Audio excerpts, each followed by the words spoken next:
It's in the chat. We have a real quick poll to do that we will pull up on the screen.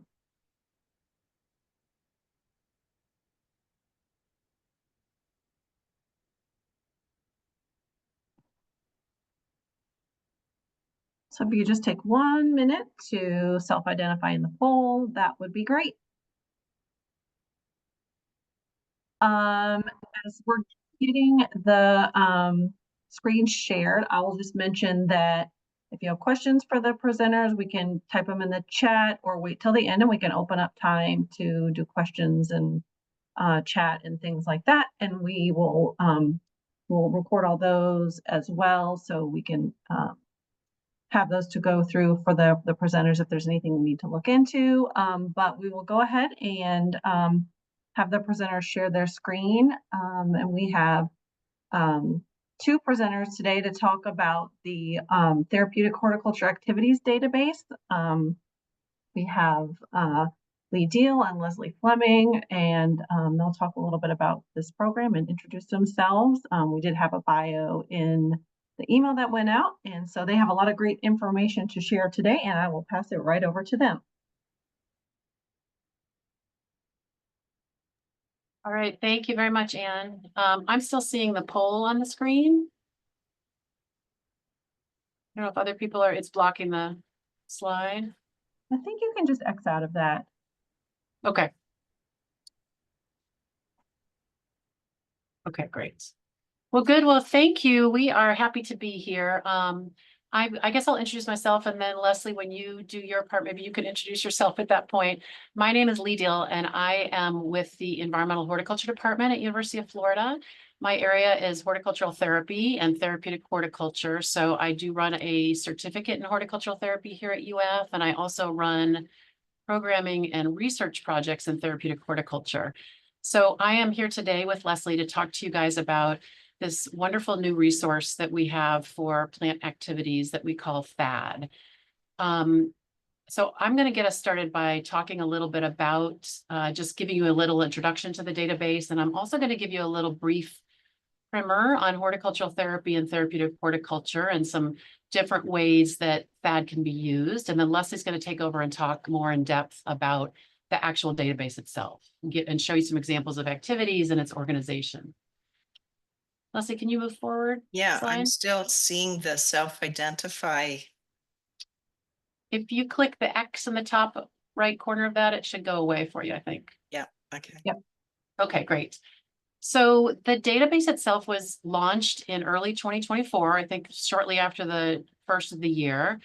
And it has tons of really great horticulture-based activities, including traditional gardening activities, classroom-based plant activities, plant art, plant crafts, harvesting, eating, all sorts of really good stuff. It can be a really helpful database for lots of people, including master gardeners. It is totally free. It's online. And right now, I think it has a little more than 200 different activities. They're getting added just about every week, it seems like. Each activity is presented in a very concise 2-page format, and Lesley will show you some examples of that. It's very easy to access. It's actually housed in the Environmental Horticulture Department website at UF. I find the easiest way to find it is just to put in your search bar THAD at UF. So THAD at UF, and it pops up in a Google search, one of the top 2, and then you can just click on it. So very easy to find. And I can put, when Lesley's talking, I can put the actual link in the chat as well. So as I said, it's hosted by University of Florida, IFAS, and it really does rely on science-based evidence. So we've referenced a lot of different resources in these activities. A lot of extension publications pop up in them as well. We do think that this can be a really excellent resource for master gardeners and the different people that you work with, the communities you work with. Can you move forward, Lesley? Great. And these 6 areas listed, these are all the folks that came together to create this database. So it was developed all by horticultural therapy practitioners, all with training in horticultural therapy. And what's really cool about it is that it is this collaborative effort from these different places, some of the regional horticultural therapy groups. So Florida Horticulture for Health Network, same with Nova Scotia Horticulture for Health Network. We've got the Carolinas, the California, Mid-Atlantic, and then of course the University of Florida is a partner as well. The exciting thing about this is the activities that are in there have been created, developed, designed in many cases by horticultural therapists, certainly tried out, tested, so we know they actually work. And I do want to say that although this database was created by horticultural therapy practitioners, these activities are great for everybody. We purposely designed this not just as a tool to use by those of us that are doing horticultural therapy and therapeutic horticulture, but also by allied practitioners and also by other people, educators, master gardeners, social work people, activity directors at assisted living facilities. So it's really appropriate for all sorts of different people, and that was a goal. So in other words, even if you aren't a therapeutic practitioner, these activities can really help you expand your programming geared toward recreation or social interaction, general wellness, education, even environmental type activities. These activities are geared toward all ages, abilities, and what's great is that each one includes notes about safety, adaptations, planning notes, lots of things. And again, I won't say much more about that because Lesley will talk more about it.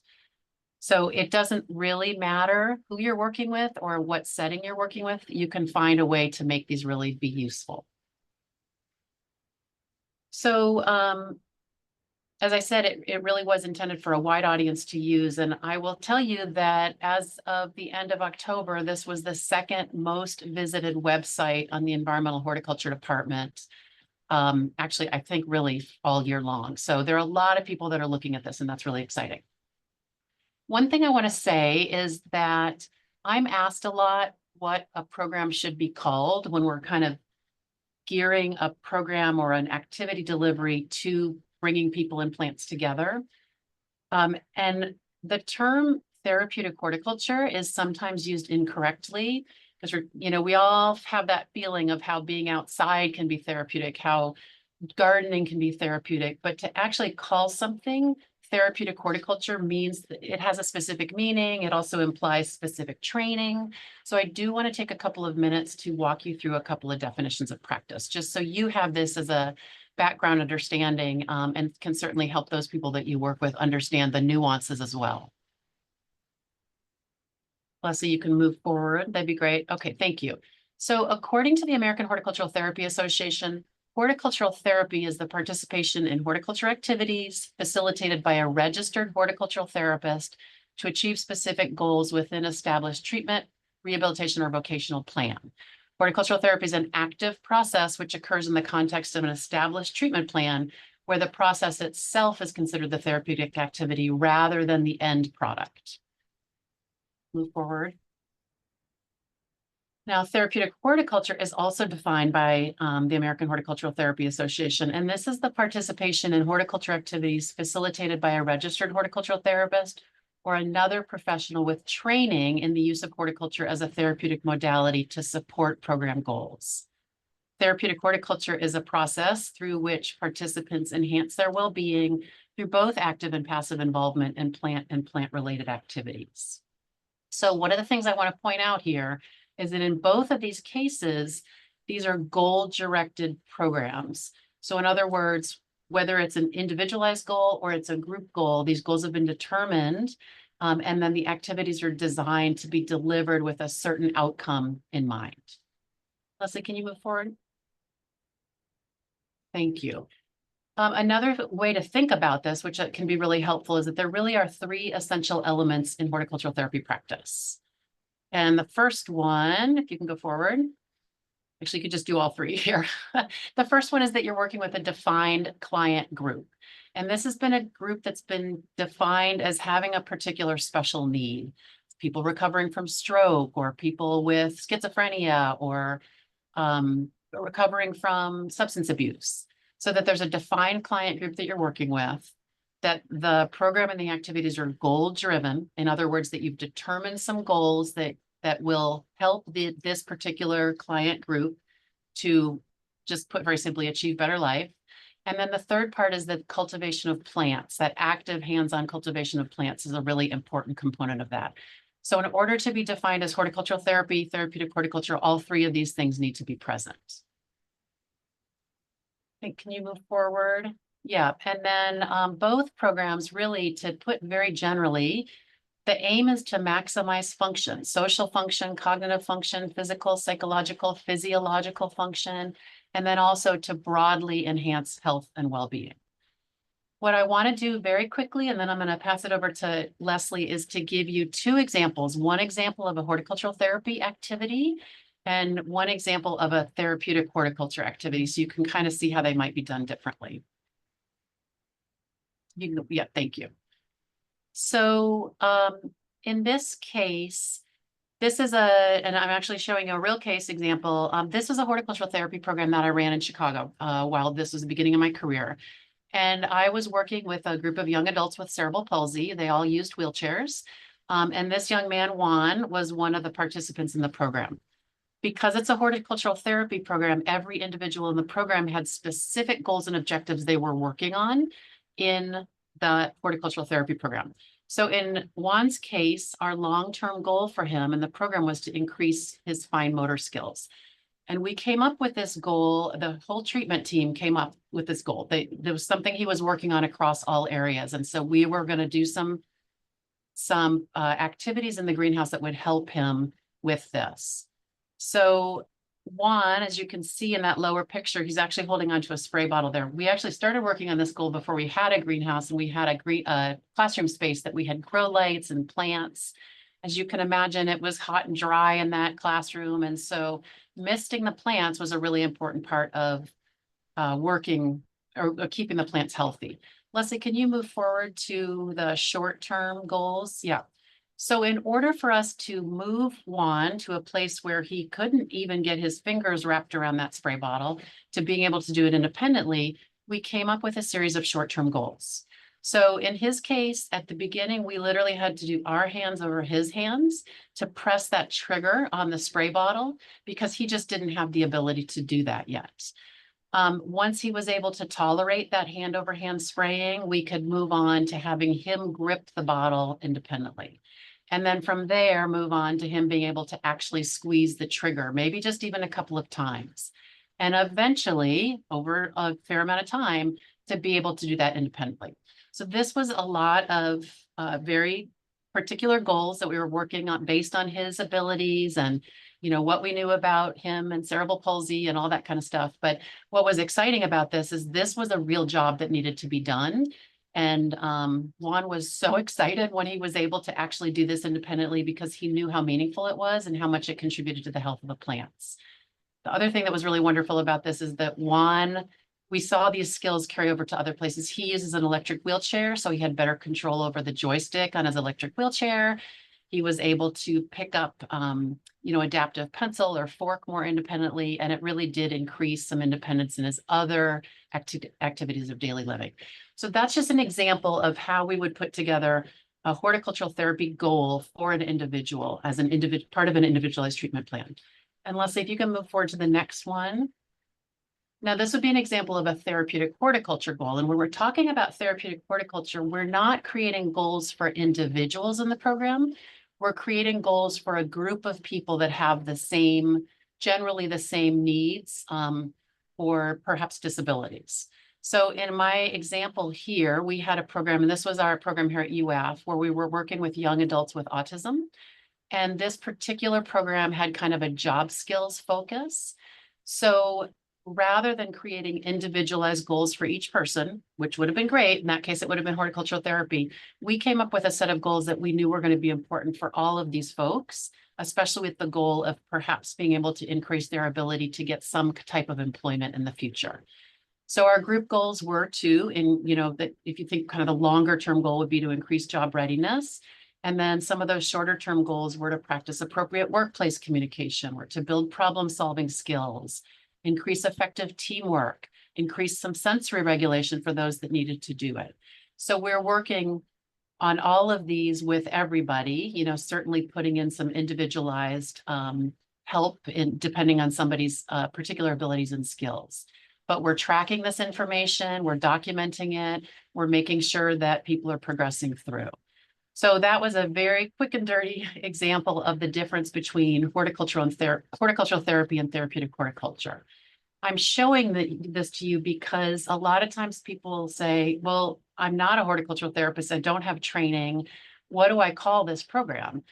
Because certainly master gardeners, educators, all sorts of people are in a position where they can help people with plants. But if they don't have the training in therapeutic horticulture, they really shouldn't be calling it therapeutic horticulture. We could call it social horticulture or wellness gardening or gardening for well-being or some things like that. But I do think that that's kind of an important distinction to make. We have some amazing master gardeners that volunteer in our program. They've been through a special training to do that. And I think of them as amazing allies in my program. I couldn't do the work without them, but they are partnering with us rather than running a therapeutic horticulture program on their own. So I hope that helps a little bit, just in terms of understanding some of that terminology. You know, we all know that plant-based, garden-based, nature-based activities are good for all of us. So the more we can help people connect with plants and nature, the better off we're going to be. And just, you know, recognizing where that place for us is makes the most sense. So the versatility of this database can really help people find some ways to find that spot. And I think at this point, I'm going to pass it over to Lesley and let her kind of take you on an exploration of it. Great. Thanks, Lee. Like Lee, I'm a registered horticultural therapist, and I lead the Florida and the Nova Scotia Horticulture for Health networks. They're two different entities in two different countries. And I'm going to focus on THAD, which stands for Therapeutic Horticulture Activities Database. Woo, that's a mouthful. So what you see on the slide now is a website homepage, and it has a toolbar with categories that organize the resources. Now, you can search THAD by any number of criteria, and that includes populations or health domains or activities. And then information and links to things like poisonous plant resources or liability waivers are also included on the site. And we just recently added featured activities on the homepage. These tend to be the ones that we've just published. Now, THAD reflects the current state of the HT, and that's the short form acronym for horticultural therapy field. And we hope, as Lee said, that other allied health professionals, teachers, social workers, and you will use it to expand your knowledge and practices. So let's look more closely at the category THAD uses so you can start thinking about how you can use the resources, beginning with activities. And they're listed here. THAD uses 9 areas for organizing therapeutic horticulture activities: planting, propagation, harvesting, plant care, herbs, nature, food and cooking combined, creative expression and arts, and design. And then the therapeutic goals, THAD uses 5 key health domains for organizing therapeutic horticulture, or TH, activities. And again, they're listed here: cognitive, psychological, emotional, physical, social, and sensory. Now, there are other health domains, but this is what that database is using. And these may not be as relevant to your work, but hopefully this information will expand your understanding of people-plant interactions. And that's something that we all have in common. HT training delves into this more, and this is what distinguishes therapeutic horticulture from gardening. And that's the use of therapeutic techniques based on an understanding of individuals and populations presenting with health challenges. So moving on to THAD populations, we're using 11 categories. And again, they're listed here: children and youth combined, corrections, physical disabilities, mental health, rehabilitation, food insecure, veterans and active military, senior and dementia under one category, medical conditions, other specialized populations, and the newest one that we added in the last couple of months, trauma survivors. Now, again, these may not be as relevant to your work, but if a community group, for example, approaches you to do a plant-based activity, maybe consider how HT as an allied profession and one that promotes horticulture as positively impacting health can inform your work. As an overview, let me mention that each therapeutic horticulture activity in the database is formatted with goals in each of the 5 health domains. They're not just written as gardening activities, and they're not written as clinical horticultural therapy that Lee touched on earlier. Each activity has identified specific plants and plant knowledge. These are based on training in horticultural therapy. And I'd add that many HTRs have wonderful. We all have to have training in horticulture, but many start off as horticulturists and then acquire HT expertise. So you may or may not want to read or use this information, and you can see it on this screen. This is more directed to health professionals who will use THAD for therapeutic interventions, but the other information can provide you with step-by-step information or plan information and reference information that may be more pertinent for your use. For therapeutic horticulture purposes, health domains do identify therapeutic goals, and that can be very useful. And this was the premise of THAD's inclusion of goals, some seen here for the social health domain. Now, being informed about the HTTH field and its resources like THAD activities, and they're linked in the right column, may allow you to direct the public or agencies or even master gardeners who are interested in horticultural therapy. Lee mentioned there is a national association, AHTA, American Horticultural Therapy Association, and regional groups, and they were previously mentioned as partnering in the THAD project. And there are also educational courses available online and in person. University of Florida is one of several horticultural therapy certificate programs, courses that are accredited by AHTA, and Lee, of course, teaches one of those. So how can THAD contribute to your work? Now, what we'd like to do is share some examples of THADs for specific applications that can be used by you and master gardeners. Both Lee and I have been master gardeners for 15 plus years, so we have some familiarity with what MGs do. And well, let me be fully transparent. I am no longer an active MG. I guess I'm spending too much time on that, but I guess this presentation brings me back into the fold. So I'm going to present THADs in 6 areas relevant to Master Gardener Extension activity, and you can see them listed here. Plant task focus, youth activities, food security ideas, then demonstration gardens, nature activities, and self-care. And we'd like to conclude on self-care, so this webinar can be both professional and personal development. Now, keep in mind that one of the foundational underpinnings of THHT is experiential hands-on plant and gardening activities, so all THADs have this element.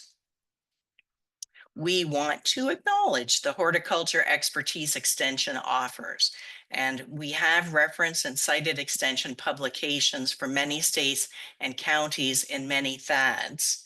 And we'd also like to acknowledge materials from the Junior Master Gardener program. They have informed THADs, and we've given credit to these when we are using them. So I'm going to indicate some points for each THAD mentioned, illustrating the type of information THADs contain. And you know what, let's start with some plant tasks that are essential to master gardener work, extension services, and gardens. And there are at least, I would say, 40 THADs I would classify as primarily plant task focus. And as we move through this, I think you'll see what I'm meaning.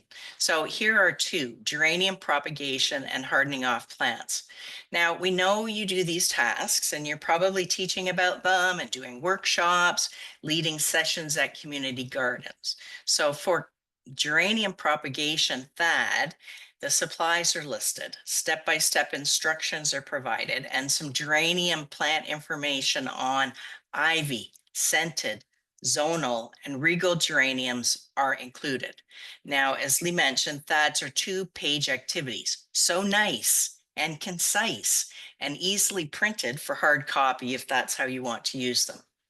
The second THAD activity on this slide, hardening off plants. This THAD shares safety considerations like accessible and safe working areas, need for sun protection, and washing hands after work is completed, and tips for hardening off plants like reducing water and fertilizer 10 days before transplanting to outdoor bed, gradual reduction for time outside. You would know most of these tips. So maybe THAD, already written, can be a shortcut for you when needing to communicate written or verbally to others. That would be one application. So a few more examples with the basic plant task theme, and here they are: harvesting herbs for roots. Why would we do this? This can be a physical exercise activity, good for kids and adults. Few herbs are harvested for roots, so this is an interesting topic that encourages harvesting of garlic, ginger, and horseradish. Now, THAD shares nutritional information too, and the process of harvesting, different for each of these herbs, as is storage once harvested, is also included. And I guess my question is, would master gardeners or community gardens be interested in this information?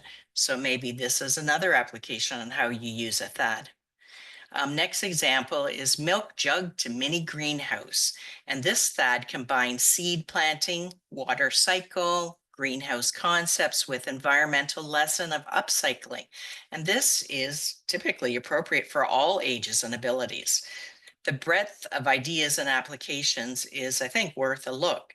It's great for school activities, and in the therapeutic horticulture world, it has been used with trauma survivors, representing new beginnings. Next example is forcing paper whites and other bulbs.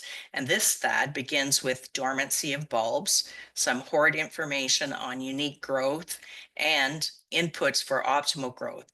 Now, this can be a great service project or activity with seniors. Next THAD example, planting microgreen seeds. This THAD is written with teachers in mind. It's a good introduction to seed planting that provides quick results, but it also requires plant care. Accommodations for participants are identified in THAD, and these can be implemented by volunteers, teachers, or aides. As Lee pointed out, we've written these so that, we are trying to address issues or points that a cross-section of people can use, including those in the HT field. So who doesn't like propagating and transplanting? A few more examples, starting with jade plants and soil. Here, the use of plant metaphors like recovering from surgery or injury or new beginnings, where jade plants have been used historically for medicinal purposes. Not that master gardeners recommend medicinal ideas. Steer clear, but use these as metaphors, perhaps. This is a great activity where visual demonstration for propagating and labeling of new plants shares good horticultural practices. And this would be an example where in our field, we do use visual cues, verbal cues. And I think this is something you're probably using too, but maybe your understanding of this may be developed. Oops, sorry. Okay, next example of a plant task focus, propagation by division. THAD's herb propagation by division uses an important horticulture technique that can be recreational in focus. It could be career exploration or vocational training. Now, the use of sharp tools may not be appropriate for all groups. And I would say master gardeners in training do not have these restrictions, but many of the groups that we might be working with may. And it can also be a sensory stimulating activity, good for all populations, maybe with the exception of people with sensory intolerance or allergies. And that's something that we check for. Then the third example on this page, transplanting herbs to outdoor gardens. This is a great group or individual activity or an intergenerational activity, and it encourages cooperation and plant care after planting. So what we're trying to do in the THAD examples we're sharing today is demonstrate the breadth of the applications. Oh, what was that term we used? Versatility? Yeah, I like that. So the next application that we want to share with you, activities for youth. And I think Ann Yaslonis asked about these. So this is a age group that we know you're working with. And it can be a challenging age group. I'd like to start off by saying thank you to middle and high school teachers. So hands-on plan activities, they need to be stimulating and fast-paced and science-based for our purposes, don't you think? So Thad has some ideas, and here they are. Lavender misting spray atomizer. And this one was developed for young ladies, but is appropriate for all. It uses organic natural ingredients with hygiene and self-care in mind. And this Thad is relatively inexpensive and uses live plants. Woo, that's a double check mark. And then the next example is Earth Day hanging kokedama. Like most Thads, other populations can do this activity in addition to youth. And one thing that we'd like to state is look at the safety considerations in Thad. These can be quite important. This Thad offers cultural connections via Japanese horticulture technique of kokedama, the use of unusual plant materials, that would be sheet moss, with a creative twist tied to Earth Day, environmental lessons, and it can take on a new look with this activity. Okay, next youth activities, building and planting a palette garden. This is for young people who are good with their hands, like to be outdoors. Now, it does require some spatial and problem-solving skills, and it can end with a horticulture tie-in of actually planting in the palette garden. We do recommend in the Thad using lighter soilless mixtures and shallow-rooted plants. And I would say this is good for 4-H. Now, be mindful of types of pallets or wood.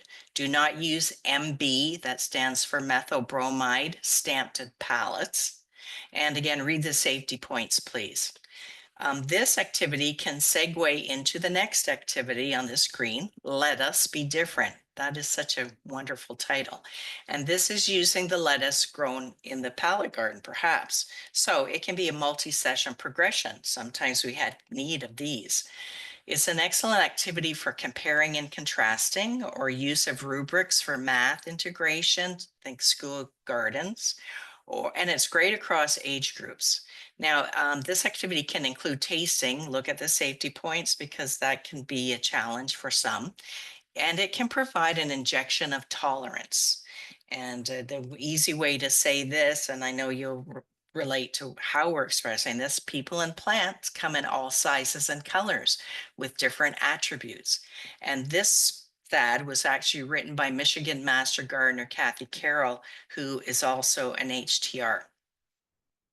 Okay, upcycling plastic containers. Thad can involve garbage like plastic containers, tools youth may not be using in regular classrooms. And it could be a school-wide art project, creating a dinosaur or a globe of the world, something big. And this can, in addition, support environmental awareness. Safety points here, avoid containers where ingredients may have been toxic or have food spillage nastiness. Right. And then the last Thad on this slide, science experiment, avocado, 3 ways. How many times have you been asked to identify a science experiment? I'm thinking lots. Thad offers a step-by-step concise project that can be copied and pasted by students or parents or master gardeners and teachers, where 3 methods of propagation are revealed and then tested. Okay, moving on to the next area. My question is food insecurity now part of your extension work? And I'm thinking yes. Defined as people who don't have enough food to eat or don't know where their next meal will come from, who have limited or uncertain access to safe and nutritious food, according to USDA 2024, the impact of food insecurity is staggering. Now, the Florida Horticulture for Health Network and its resource hub provides a background on this population if you're interested, and related research and models of programs that are addressing food insecurity. This slide has the link to that. And I would like to say several of the programs listed in the resource hub are delivered with master gardeners, and they're included in Thad. And two examples that I'd like to share here: North Carolina master gardeners cultivating community gardens, donating food, fostering therapeutic partnerships, and teaching new gardeners how to grow food. And then the second example, and the picture is from this, Ben Franklin Juvenile Detention Center Garden, where master gardeners work with inmates growing food. Oh, and that one has a YouTube video available. Two THAD examples related to food insecurity, growing food. The first one is growing garlic. Now, THAD shares information including nutritional benefits of garlic and garlic scapes. And then the second example is kitchen waste, regrow avocado seeds. That's the name of the THAD. And here you can see some of the horticulture information THAD includes. And it's from the California Avocado Commission. So while we often refer to extension, we also look for other reliable science-based agencies. Now, this slide shows an entire two-page THAD, which uses a consistent format for all activities. And this THAD example is called Plan, Plant, and Eat the Rainbow. This one focuses on nutrition, lifestyle, and impacts on physical health. And the therapeutic goals in the physical domain involve participants developing nutrition-based strategies for self-care, improving or coping with physical or medical or lifestyle challenges. This can be delivered as an educational or a recreational or a wellness activity, with the THAD information informing you of other elements, including, and this is written up in, I think the yellow, one of them is the yellow box, food is medicine movement, and produce prescription programs. And my rhetorical question to you, are you familiar with these? Because we all are working kind of in this area. Perhaps the biggest takeaway from this THAD may be gardens designed as color zones. And I thought this was a very creative idea. Not my original idea, I borrowed it elsewhere. So research has revealed that food action addressing food insecurity is occurring at community gardens, as we know from our own work. Three more ideas for food insecurity activities with a less serious tone: making aquafresca, blueberry activities, and eating plant parts. The latter is a junior master gardener activity. So making aquafresca can share information on safe handling of foods, harvesting, cutting, and preparation. Excuse me. Safe food handling is important for school and community gardens, and it's often overlooked. And this would be a fun opening activity for master gardener training, I think. Blueberry THAD suggests several activities highlighting the nutritional value of this fruit, including blueberry socials, tasting, childhood reminiscing, growing and harvesting as vocational skill development. I'm sorry. Hey, and then eating plant parts. This THAD is written for, excuse me, immigrant refugee populations, but it's applicable for all groups. I'm sorry. Okay, so moving on to demonstration gardens. They are a staple of many extension offices across the country, playing a role in extension services. Oftentimes, hands-on activities supplement other offerings like workshops or group visits or master gardener training. So what activities with experiential engagement would be welcome activities for demonstration gardens? And I'm going to say, how about the ones that are easy to deliver to a range of populations, easy on the budget, and directly related to extension mission of educating the public? And here are the examples that we want to share today. Alphabet Garden, and this one is based on a Manatee County, Florida extension garden. And it involves planting and planning the garden using natives and biodiverse plants using the letters of the alphabet. Illinois extension suggests tips for kids gardens, which include child size scale for hardscapes and the use of 5 senses for engagement of kids. And these are mentioned in the THAD. And then the next idea from Thread, nature mask and nature frames. And these are two that rely on nature engagement to stimulate visitors and participants. Bonus, plant materials can be harvested from the garden. The third example here, water cycle wristbands are a great way of introducing this concept with an educational focus, and it can be delivered as therapeutic horticulture with therapeutic goals related to fine motor skills or extending attention and modulating impulsivity. These would be delivered by trained HT practitioners. That references water management districts, and I know that you're probably working with these, and these are again noted as a resource in the THAD. A few more demonstration garden ideas from THAD, preparing soil in beds, and this could be an activity for master gardeners, part of their training with a focus on soil composition, amendments, or composting. And it's a good group activity with a link to the THAD in the THAD to the University of Minnesota Extension publication, Living Soil Healthy Garden. And then visits to garden. Your demonstration garden or community gardens where participants, master gardeners, students, people living with dementia can explore, connect with nature, maybe do a hands-on activity. And this could be a wellness or social and educational activity all rolled into one, featuring your demonstration garden. And then leaf prints with skeletonized or healthy leaves, introducing types of trees, leaf shapes, why leaves turn color. This one is easy to do, low cost, can be done on paper, cards, fabric, or even murals. So sometimes these are used as fundraiser items. I hope this gives you some ideas. Okay, so moving on to the next area, nature activities. Your first reaction may be that these hands-on activities are only for kids. Whoa, are you wrong? Having delivered them across populations, including corrections, seniors, and trauma survivors, they actually allow connections to nature, sense of whimsy, return to innocence, and just plain fun. As Lee talked about, you may not be working with these populations in your work, but I think you can probably think of applications that you might use. So what we're trying to do is emphasize the versatility of THADs, and nature connections continue to expand as an important health determinant. And here are 3 activities from THAD. Bats. Okay, do you have an active group you're working with that doesn't like to sit still? Make these paper bat puppets, then walk around the garden moving your arms up and down. For therapeutic horticulture, this is great for physical rehab, increasing gross motor skills, and vertical arm reach. And so again, you can see the different applications. Next example, insect hotels.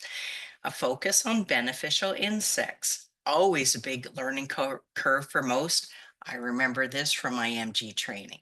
And this THAD can educate on insects, the environment, social interactions, recycling, and it can be adapted for intellectual abilities of all participants. Eco Seed Orbs. This was a new one to me. It's a sensory stimulating activity where getting your hands dirty can be a good thing. For those with sensitivities, use non-latex gloves, and you use air dry clay. The seeds are mixed into it to be planted later in home gardens. And hello, I think this might make you feel young again, playing in the muck. So this is the last section in this webinar where we identify THADs that may be relevant to your work. And thinking about working in the community as you do as extension agents and master gardeners, let's take a look at plant and gardening activities that can be used for self-care. Now, one of the earlier slides was THAD, cultivating gratitude. We're thinking about giving and receiving gratitude using plant activities like gifting plants. Well, that's in our wheelhouse. And here are some other ones I think might resonate with you. How about planting a teapot garden for yourself? This THAD was written by an HTR who is part of the Herb Society of America, and she shares that herb tea is correctly known as tisane or herbal infusion of leaves, flowers, roots, or seeds. Use 1 teaspoon dried herbs or 1 tablespoon of fresh herbs per 1 cup of water. And you know what? Here's my question. Could this be part of an extension activity? More interesting than reading a textbook. One that I wrote that has personal meaning to me, and that's cut flower arrangement in a meaningful container. And this can use flowers from your own garden. It can remember someone special using the container, a vase, a tin, a trophy. And think about the joys of gardening. Who taught you to garden? What were their favorite plants? Or start new memories with your family using one of your favorite containers. And then personal growth pruning fruit trees. Pruning can be therapeutic on many levels, and it is a metaphor for eliminating or reducing things that are not positive, or a metaphor for fresh beginnings or thinking about personal goals. This THAD was written for people with physical disabilities, but the hort information, the adaptations, and vocational focus may interest you. And then a few more self-care THAD activities I'm just going to list: dream pillows, calming exercises in the garden, waxing amaryllis bulbs for the holiday. That's a new one. Dried herb wreaths. And of course, these THADs can be used with others, not just as self-care for yourself. That offers some interesting ideas like bulb lasagna, holiday activities like pine bough door swags, ornaments made from walnuts painted to resemble strawberries. I think that's a fabulous picture. And cinnamon sticks ornaments. Now, a therapeutic horticulture agent of New Hanover County Cooperative Extension, Heather Collegian, co-wrote a THAD activity titled Expanding a Sense of Safety for Trauma and Trafficking Survivors, based on a program they have called Building a Personal Connection with Nature. And this was developed through a collaborative partnership with a Safe Place, that's an agency, North Carolina Master Gardeners, and the County Extension Program. And it was delivered at New Hanover County Arboretum in North Carolina. It's a unique model demonstrating collaborative work with extension that bridges the world of extension and therapeutic horticulture in service to communities of people with health challenges. So these are ideas that kind of divide categorization. Okay, and I hope I'm not talking too fast, but I'd like to conclude with some final comments on using THADs, Therapeutic Horticulture Activities Database, and its resources with applications for Extension Master Gardener coordinators. At the basic level, THAD offers horticultural information and hands-on activities for all ages and abilities, and these hopefully are informed by the horticultural, therapeutic horticulture discipline. These can be used as training resources for master gardeners, and they in turn may use some of the THAD activities for their volunteer work. And, think, and these are THAD activities that we didn't talk previously about: plant puns on pots, or there's another one called Choose One. Are you a daisy or a rose? Or nature mandalas. So noting the roles and professional parameters, horticultural therapy has always been supportive of master gardeners and the important role they play assisting with THHT delivery under the supervision of credentialed HTRs. And Lee touched on this. THAD activities can be incorporated into community outreach efforts involving broader demographics for extension services and demonstration gardens. And we know that's a really important part of the mission. And then another application, collaborations between extension, master gardeners, HT professionals, and community organizations. And we feel that these can be elevated using hands-on experiential plant and garden activities. So the 3 free THAD resources are available online, and we really hope that you'll use them. Hopefully we've given you enough information from the webinar today. And then our last slide here is our contact information. I understand this will be recorded and available for others or for you to review again. So that's our presentation. I'm going to stop screen sharing. Awesome. Thank you so much. I appreciate that. And yes, this is recorded and it'll be housed on our YouTube channel. So, you can go back and watch if you want to hear a little bit more about some of the activities or anything that Lesley and Lee presented today, or you want to share with others. We will send out the link for that. And I know there are some questions in the chat, and I did want to mention as well that we'll also, when we send out the link to the recording, we'll also send out the link to the database as well. Again, if people don't have that, but it is in the chat. I don't know if you all want to post it one more time, just so we don't have to scroll. People don't have to scroll all the way back, but it is in there. Let's see. Let me go back. You're welcome to unmute if you have any questions. If you want to go ahead and do that, I can go back through and look at the chat as well. Hi, I have a question. So I'm wondering about the ability to edit some of these. Like, are they Creative Commons license? On the website, it just talks about copyright. And I ask for two reasons. One, I just ran them through an accessibility checker, and they're far better than almost any PDF I've seen. So kudos for that. But there still are some reading order issues and some tagging issues, and we have to adhere to a certain level of accessibility. So are we able to edit them for accessibility? And then also, like on the floral container one, which I really love, like we don't recommend the use of floral foam because of its environmental impacts. So can we like block that out, or like what is our ability to edit these to make them more locally accessible? Yeah, Lee, you're muted. I don't know if the particular one, Lesley, that you're talking about, we have an advisory on floral foam. Usually, we do steer clear of that. I don't know that specific one. So yes, we want it to be safe for everybody. They are PDF.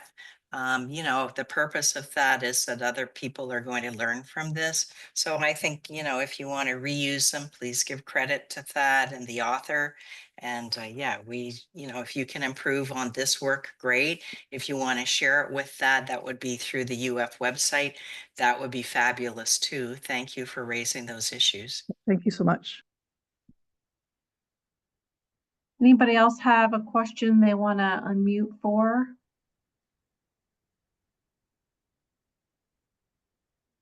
Okay, I'll give you a few minutes. There were a few questions. I know, Lee, you answered some of them in the chat. But I did want to mention if